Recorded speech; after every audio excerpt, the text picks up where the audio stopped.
ప్రేక్షకులకు నమస్కారం. నా పేరు శిరీష. ఈనాటి వార్తల్లోని ముఖ్యాంశాలు. నారాయణపురంలో ఘనంగా జన్ భాగీదారీ కార్యక్రమం.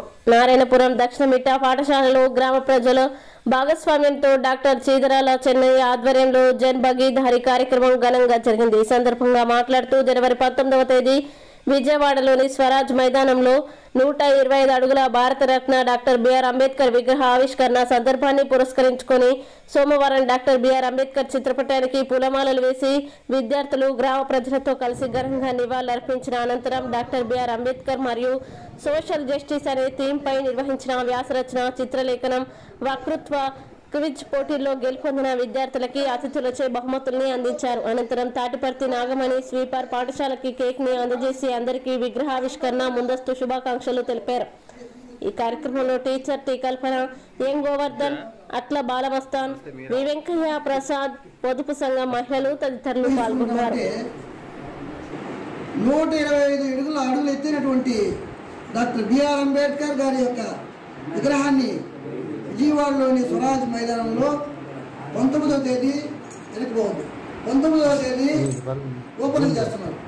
ఆ సందర్భంగా మన ప్రధానమంత్రి మోడీ గారు డాక్టర్ బిఆర్ అంబేద్కర్ మరియు సోషల్ జస్టిస్ అనే అంశం మీద పాఠశాలలో, కళాశాలలో విద్యార్థులకి డాక్టర్ బిఆర్ అంబేద్కర్ మరియు సోషల్ జస్టిస్ అనే థీమ్ మీద వక్తృత్వము, ఎస్ఏ రైటింగు, డ్రాయింగు, క్విజ్ మొదలైన పోటీలు నిర్వహించి పిల్లలకి ఈరోజు బహుమతులు ఇవ్వమని చెప్పి ఆదేశించి ఉన్నాం. అది కూడా ప్రజల భాగస్వామ్యంతో. జన్ భాగీదారీ అంటే ప్రజల భాగస్వామ్యం అని అర్థం.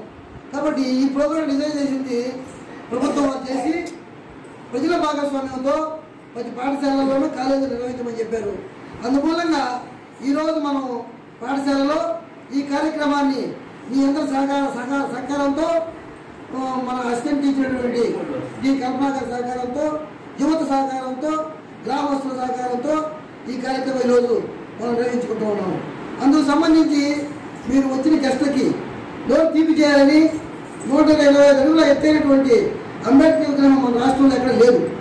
మొట్టమొదటిగా ఆయన విగ్రహాన్ని ఏర్పాటు చేస్తున్నారంటే మనందరికీ, మన ప్రజాస్వామ్యవాదులకి ఎంతో ఆనందకరమైన దాన్ని పురస్కరించుకొని ఈరోజు మనకి పేపరు నాగమణి వాళ్ళ భర్త మనకి కేకు తెప్పించి అందరికీ నోరు తీపిమని చెప్పి ఆయన మనకి కేక్ అందజేసి ఉన్నారు.